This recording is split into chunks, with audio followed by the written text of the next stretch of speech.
It's a battle of the Corvettes as the Rebel Alliance's CR90 goes against the Imperial Raider class. Find out which ship will come out on top on today's episode of Star Wars Starship Versus.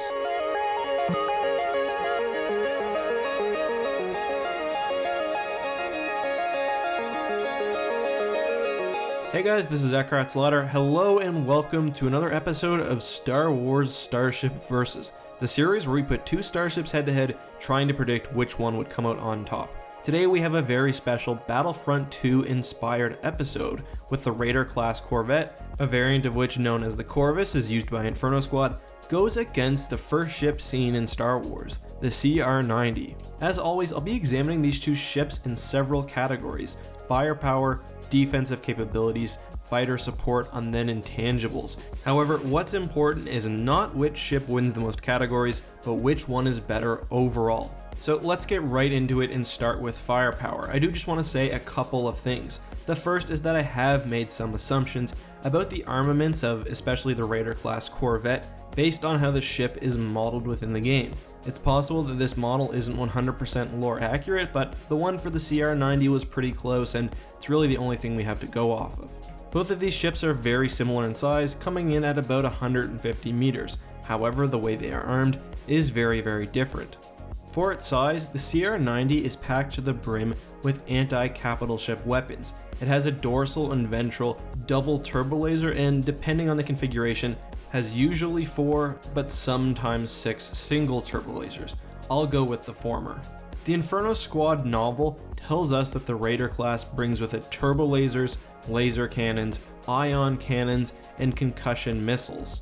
When you look at the model for the Raider in-game, you can see on the top of the ship 6 weapon emplacements. These are fairly small, and they're quite obviously the laser cannons, meant to target enemy ships. You can also see 1 large weapon on each side of the ship. It's quite likely that these are the turbo lasers, and perhaps they can actually switch between firing turbo lasers and firing ion cannons. I didn't see any other weapons on the ship. We wouldn't be able to see, for example, the concussion missile launcher tubes, so we can still assume that those are there, but I'll give it, just for the purposes of this matchup, 6 laser cannons, 2 double turbo lasers, and for now I'll just say that those turbo lasers also function as ion cannons, but we're going to ignore that for this video. I'm going to hold off in actually declaring a winner for this section.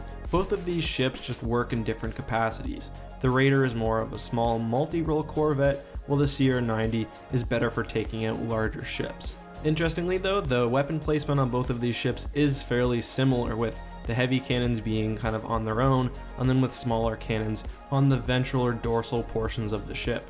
Next we have defensive capabilities, and I could point to A New Hope where we see the CR90 take several shots from a Star Destroyer, and I could point to some of the feats of the Corvus within Battlefront II, but really, it's almost impossible to really tell durability unless you have some sort of static standard. The Raider does have the slight advantage of being a dedicated warship where, depending on legends or canon, the CR90 was either intended to be a multi-purpose ship or a diplomatic cruiser.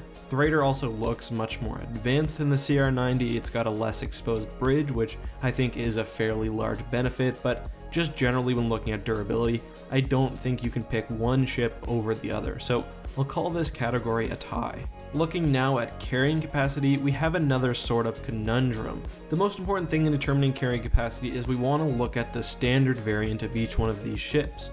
We're not looking at, say, the Sundered Heart or the Corvus, we're looking at a standard Raider and a standard CR90. It's clear to me that the standard CR90 would not have included a fighter complement. When fighters were brought into battle, they were kind of just hooked onto the sides of the ship, and really that's only something that we see fairly rarely. The Raider, on the other hand, is a bit more difficult. In Legends, I don't think we were ever told whether the ship had a hangar or not. However, in canon, it's fairly clear that the Corvus has a small hangar on each side of the ship. In the first 3 missions of Battlefront II, we see the Corvus open up several times to either let fighters in or let TIE fighters out, and in one of the trailers, we see what appears to be X-Wings inside the Corvus, although that could be misdirection. All in all, I will give the Corvus a very slight fighter capacity, allowing it to carry with it 4 TIE fighters. Moving now to intangibles, there are only a few things I want to mention. While the Corvus does seem state-of-the-art just based on its aesthetics, I'm not sure if the technology actually matches that, at least when compared to the CR90. Other than that, the CR90 has a very large engine block, and given its title of a blockade runner, I will assume that it is faster than the Imperial ship, which only has one large engine and two smaller ones. Finally, I do just want to point out the position of the bridge on the CR90 as I did earlier. It's very exposed, where the bridge for the Raider is buried far within the ship. Let's now take a look at the actual matchup, and this one is very interesting. Both of these ships served very similar roles. They could be used against starfighters, they were very small and fast, and they would often protect larger ships in battle. I always have found it kind of strange that given its Corvette role, the CR90 doesn't have actual laser cannons, focusing instead on turbo lasers and anti-capital ship weapons. Given the turbo lasers are fairly light, but they're still not as light as what you'd see with a laser cannon. That makes it fairly difficult to hit something like a fast-moving TIE fighter, and this is where Battlefront II plays a fairly significant role in this battle. The Corvus can clearly carry 4 or more fighters. Now, I'm assuming for the purposes of this matchup that that would have been standard. That point is arguably debatable. I think modifying the ship to add hangars would be a fairly arduous task, and it wouldn't be something that you would do, you'd probably just choose a different ship. So I've assumed that all Raider Class Corvettes probably have these hangars and thus carry TIE fighters with them. But I will admit that is just a guess. However, if that guess is to be followed as I am doing here, the Raider has a huge advantage. TIE fighters admittedly are not bombers, they're not the ideal starfighter for taking on a capital ship. That being said, their main weapons are fairly powerful, and even if they weren't, just having 4 extra vessels in the battle makes a huge difference. Those 4 ships can keep the turbo lasers on the CR90 busy, and perhaps more importantly, they can hit weak spots on the Corvette, for example, its huge engine block, crippling it and allowing the Raider to do significant damage. This is, in a way, a sort of unsurprising turn of events. The CR90 dedicates a lot of its space to ferrying persons, that's why it was often used as a diplomatic ship. The Raider doesn't have to do the same thing, obviously it has space for crew and officers, but it uses some of that extra space for its hangars. These hangars hold 4 TIE fighters, which will easily, in my mind, turn the course of this battle. Starfighters in the Star Wars universe are often the one thing that single-handedly turns a battle.